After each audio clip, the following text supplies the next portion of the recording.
world, from whichever time zone you're catching me from. My name is MD90 and welcome to my YouTube channel. If you're not subscribed to the channel, make sure you hit the subscribe button, turn on the bell notification to all so that you do not miss any upload as it comes up. And if you're new to the channel or you've been here for a while, the easiest way for you to move around or to navigate the channel is to head to the playlist. You'll find videos curated for you based on your interest in that. And if you're already subscribed to the channel, make sure you consider becoming a member of the channel. So on the subscribe button, you see a join button there. Make sure you become a member so that you support the team on the production. And catch you around. Well, Dora Siliya has dominated the news cycle for a couple of days now. Ever since she put out that book, it seems like she's utilizing everything she's learned in the media to full use. Because let me just let you have a look at some of the extracts from what she's been putting out.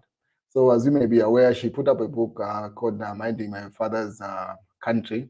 So in that book, she shares pictures, pretty much. If you know Dora Siliya, she's been in a public eye, I think, ever since Mwanawasa's tenure of office. Because even in her book, she mentions her experience with Mwanawasa, Arabi, Edgar Lungu. I think she only Michael. She didn't just work with Michael Sata, but after Michael Sata, she came in back through Edgar Chagwa.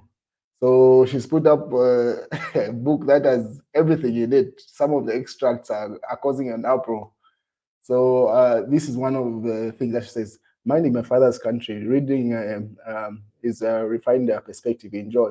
National politics were really bothering me. It felt like MMD 2011 all over again. I decided to consult before Honorable Chishimba Kambwili left Parliament. We were very civil to each other. We met in 2006 and have always kept engagement limited to issues and not personal attacks. At least not to my face.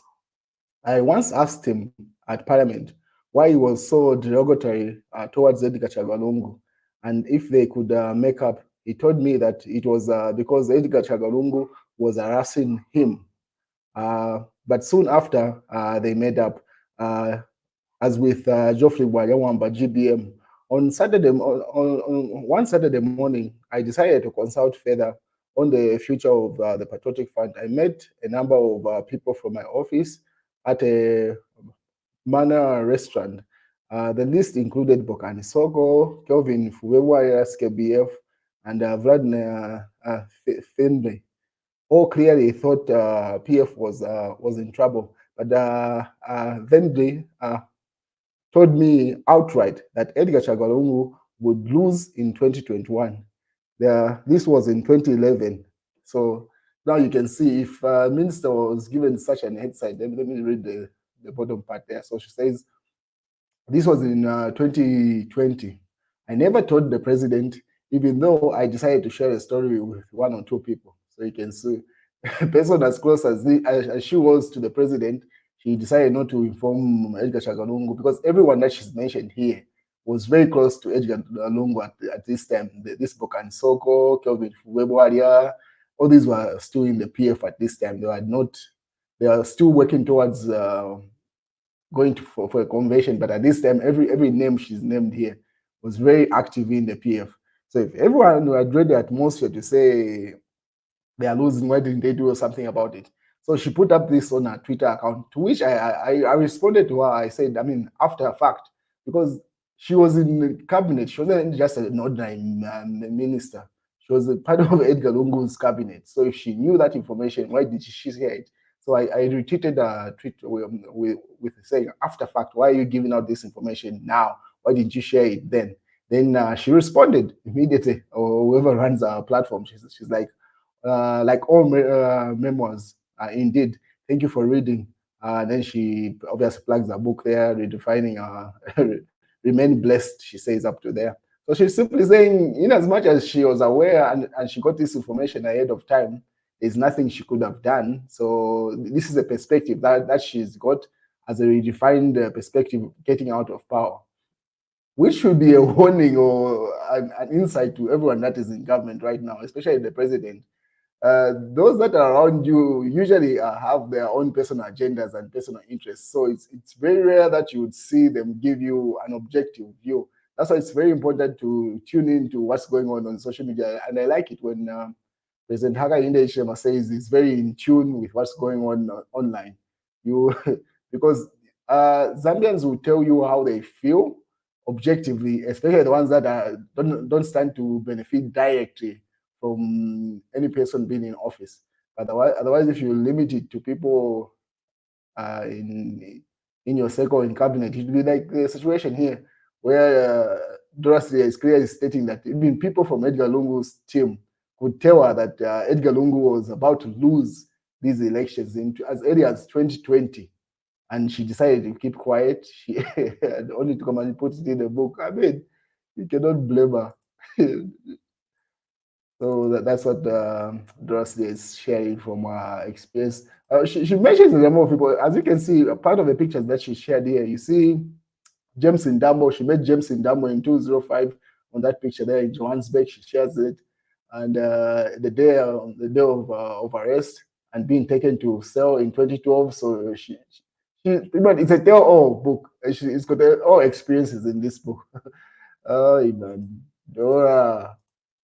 Okay, let's move on. What else is here? So, police has refused to give bond to Raphael Nakacinda. He remains in custody at Chilenje police station. This is reported by Smart Eagles.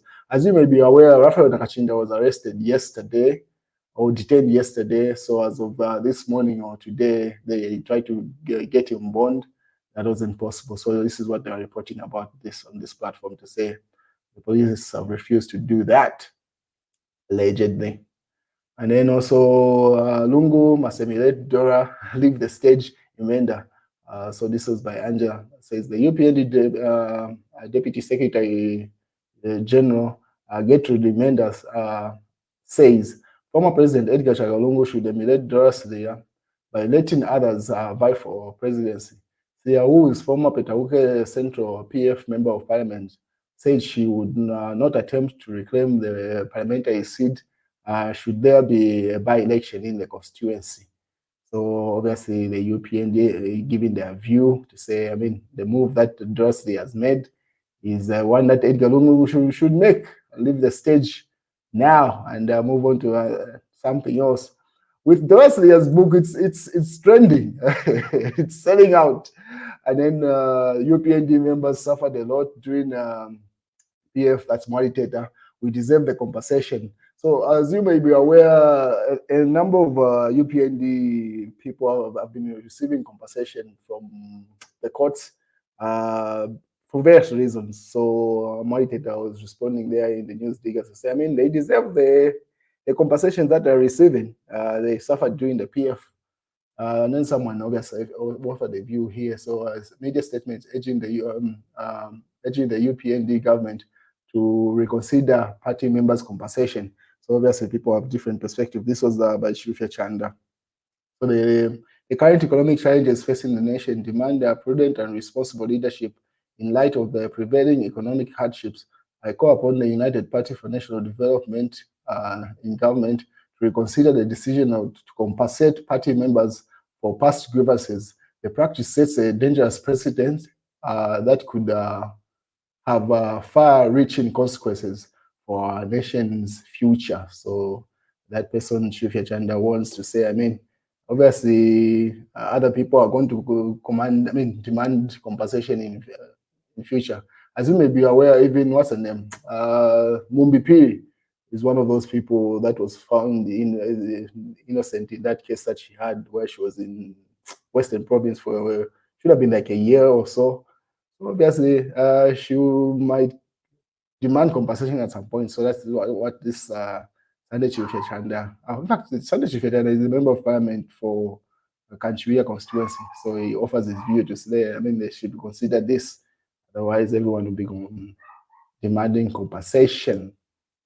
And then UNHRC reporters breached procedure. This is according to the Zambia Daily Mail. As you may be aware, that report that they had put up to say the freedoms in Zambia have been curtailed by the government. So that's what the Daily Nation to say they breached procedure. They did not follow procedure there.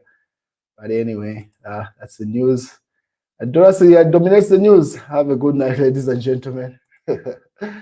Politics 101.